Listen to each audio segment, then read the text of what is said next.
안녕하세요. 희나쌤입니다. 예, 그동안 잘 계셨나요? 예, 저번 시간에는 한국에서 배운 영어 교육 과연 쓸모가 있나? 예, 결론은 쓸모가 있다로 말씀드렸습니다. 예, 다만 거기서 좀 더 우리가 노력을 해서 또 좀 더 쌓아나가야 될 부분이 있다. 그런 말씀을 드렸어요. 오늘은 자녀 교육에 대해서 좀 얘기를 해볼까 합니다. 제 자신이 교육 전문가 절대로 아니고요.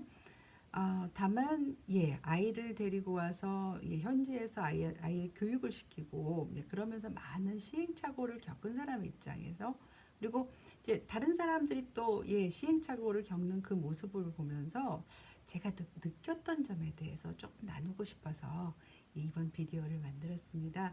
편안하게 차 한 잔 들고 오시고요.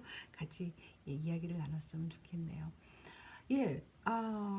많은 분들이 그런 말씀을 하십니다. 이제 제가 여기서 이제 현지에서 생활을 하면서 만나 뵙게 되는 한국 분들께 이렇게 여쭤보게 돼요. 왜 오셨어요? 이제 저희 같은 경우는 캐나다에 살고 있기 때문에 캐나다에 왜 오셨어요? 이런 질문을 하게 됩니다. 상당히 많은 분들이 자녀 교육 때문에 오셨다라는 말씀을 하세요. 그래서 뭐 그렇게 낯선 이야기가 아니죠. 사실은 꽤 오래 전부터 우리 사회에서 자녀분들의 교육 때문에 여기까지 넘어오신 분들이 많이 계십니다. 지금도 사실 진행 중이고요. 그래서 오늘은 자 그러면은 그런 목표를 갖고 계시는 분들이 어떤 마음가짐으로 오셨으면 좋겠다. 그런 얘기를 좀 나눌까 해요. 그러니까 이것은 전혀 여러분의 뭐 비자 이런 관계가 아니고요. 그냥 생활에서 우리가 좀 어느 정도 예상하고 있어야 되는 부분 그렇게 말씀을 드리면 되겠네요. 우선 이제 특히 조기 유학 그 장점을 좀 말씀드려 보겠습니다.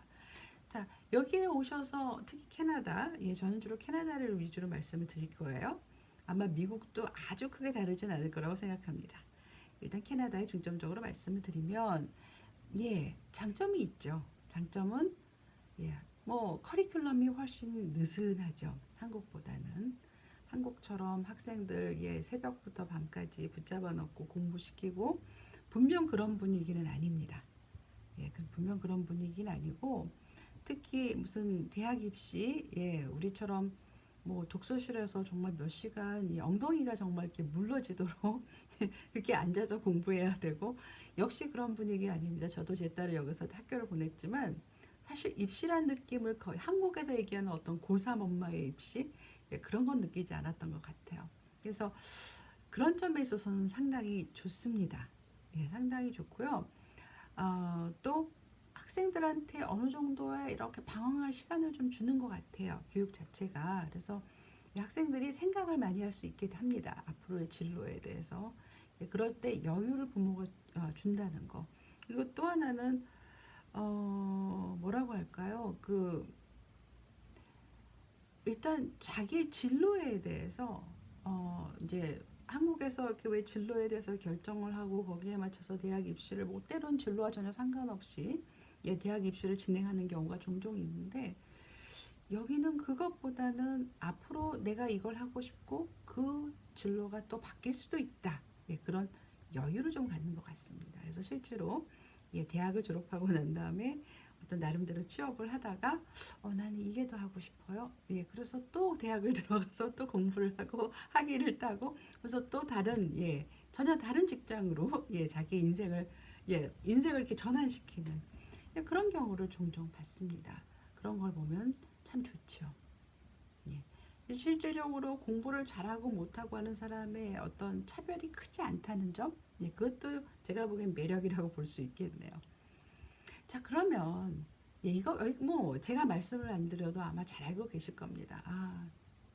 대부분 조기 유학을 원하시거나 아이를 데리고 아이 교육상 이민을 오시는 분들은 이 정도의 이슈에 대해서는 어느 정도 파악을 하고 계신 것 같아요. 자, 그렇다면 오늘 정말 제가 드리고 싶은 얘기는, 그렇다면 그렇게 오셔서 무엇을 예측하고 무엇에 대비를 해야 될까? 거기에 대해서 말씀을 좀 드려볼까 합니다. 첫 번째, 대학에 대한 어떤 좋은 대학, 명문대학과 비명문대학의 차별이 전혀 없지 않다는 게 여러분께서 좀 아셔야 될 것 같아요. 실제로 좋은 대학도 있고 조금 덜 평가받는 대학은 없지 않아 있습니다. 그리고 빈부의 격차 있습니다. 정말 뭐 진짜 부자들은 아예 고등학교 때부터 비싼 학비를 내어서 같은 부류의 부모의 자제들하고 다 어울리게 하죠. 벌써 그때부터 사회적인 커넥션이 생성된다고 보시면 됩니다. 그래서 비싼 고등학교들은 대학보다 더 비싸요, 실제로. 물론 공립학교를 보냈다고 해서 아이가 그러면 뭐 양질의 교육을 받을 수 없나? 그건 아니에요. 분명 커리큘럼에 짜여져 있고 거기에 대해서 교육을 받고 열심히 공부하면 대학 들어가는 것 자체가 아주 크게 큰 벽이다. 그런 건 없습니다. 다만 이 한국 사회 못지않게 캐나다 사회도 아는 사람이 많은 것, 커넥션이 있는 건 굉장히 중요해요. 그래서 그 많은 커넥션, 중요한 커넥션들이 사실은 부모의 덕으로, 부모의 돈으로 고등학교 때부터 이루어지는 게 많습니다. 그래서 아마 여기 있는 사립고등학교 알아보신 분들 보면은 그 학비에 무척 놀라셨을 텐데요.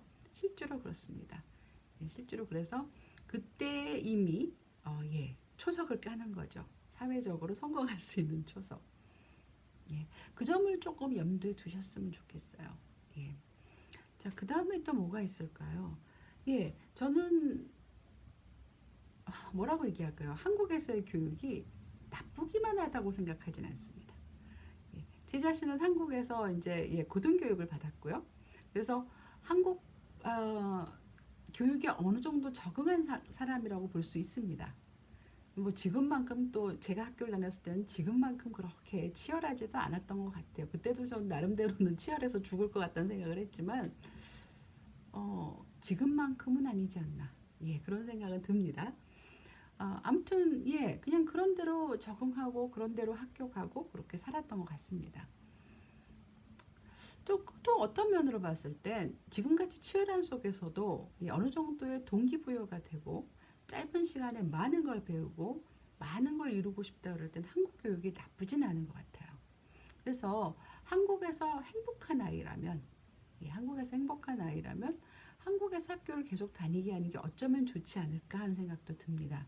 다만 나와서 배워야 될 것들이 몇 가지 있겠죠. 그건 그때 생각을 하셔서 예를 들면 대학을 졸업했다거나 아니면 그 전에 어학을 좀 공부시키고 싶다면 물론 어학은 따로 짧게라도 공부를 하는 게 오히려 나을 것 같아요. 그렇다면 근데 그게 아니에요. 그게 아니고 한국에서 한국 교육제도에 적응을 잘 못하는 학생이라면 이거는 부모님이 좀 더 심각하게 보실 문제죠. 자, 그런 아이를 이제 현지로 데리고 옵니다. 자, 가족이 같이 올 수도 있고요. 아니면 조기 유학을 해서 혼자 보내시는 경우도 많이 있더라고요. 뿐만이 아니고 어머님만 오셔서 아이를 돌봐주시고 그런 경우도 많이 봤습니다. 자, 근데요. 아이가 대부분의 사람들이 가볍게 생각하는 부분이 뭐냐면 아이가 여기에 오면은 빠른 시일 내에 적응할 것이라고 생각하고 큰 무리가 없을 거라고 생각하십니다. 근데 이 아이는 굉장한 변화를 겪습니다. 엄청난 변화죠. 엄청난 변화. 그러니까 세상이 한바탕 뒤바뀐 그런 경험을 하게 되죠. 전혀 모르는 사람들과 전혀 자신이 잘 하지 못하는 언어를 써가면서 적응을 시작합니다. 그래서 이 적응기가 그 아이한테는 굉장히 소중하면서도 힘든 시기가 돼요. 또 하나 문제가 뭐냐면 그런 아이를 지도하는 부모님의 입장. 부모님이라고 해서 아이들보다 더 많이 알고 있는 건 아니거든요. 다시 말해서 한국에선 부모님이 먼저 경험하신 분의 입장에서 아이를 지도할 수가 있지만 여기 오셔선 부모님도 역시 선험자의 자리에 있지 않습니다. 그래서 같이 배워야 되죠. 같이 적응해야 됩니다. 그러다 보면 굉장히 많은 어려움이 있을 수 있어요. 거기에 대한 마음의 준비를 좀 하셨으면 좋겠습니다. 아이와 내가 전혀 언어가 통하지 않고 전혀 다른 문화권의 사람들과 어울릴 때 어떻게 그것을 이야기해서 소통해서 의논해서 토론해서 그것을 극복해 나갈 것인가. 그게 사실은 굉장히 지금부터 생각해 놓으실 일이에요. 이제 슬슬 아이를 데리고 조기 유학을 시키시겠다거나 그런 계획을 가지신 분들은 유념해 주셨으면 하는 부분입니다. 자, 또 하나가 있습니다. 아이의 교육만 너무 애를 쓰시면 여기 같이 와 계시는 부모님이 전혀 당신을 돌볼 수 없는 상황이 될 수도 있어요. 아주 뭐 흔한 예로 아이가 어느 정도 그럭저럭 적응을 부모보다 빨리 하거든요. 대부분 힘들지만 결국은 적응을 하겠죠. 그러고 난 다음에 아직도 부모님께서는 적응을 완수를 못하신 경우가 꽤 있어요. 그러다 보면 이 아이의 도움을 받아야 되는 경우가 꽤 있습니다. 뭐 병원에 가서 의사 선생님하고의 얘기를 아이가 소통을 도와줘야 된다거나 그런 여러 가지. 근데 아이는 아이기 때문에요. 아이가 부모님, 어른들의 일에 끼어들어서 그것을 도와드린다는 건 사실 말이 되지 않습니다. 그래서 그것을 피하기 위해서는 부모님께서 빨리 적응을 하셔야 돼요. 새 생활에. 그 점을 좀 말씀드리고 싶습니다. 그 다음에 또 뭐가 있을까요? 한국에서는 저는 교육의 규격화가 어느 정도 돼 있다고 생각합니다. 아이가 초등학교 5학년이면 5학년의 수준이 딱 있어요. 5학년 수준에서 기대되는 기대치가 딱 있습니다. 어느 정도 거기에 부합해요. 많은 학생들이. 여기는 꼭 그렇지만은 않습니다. 천차만별일 수 있어요.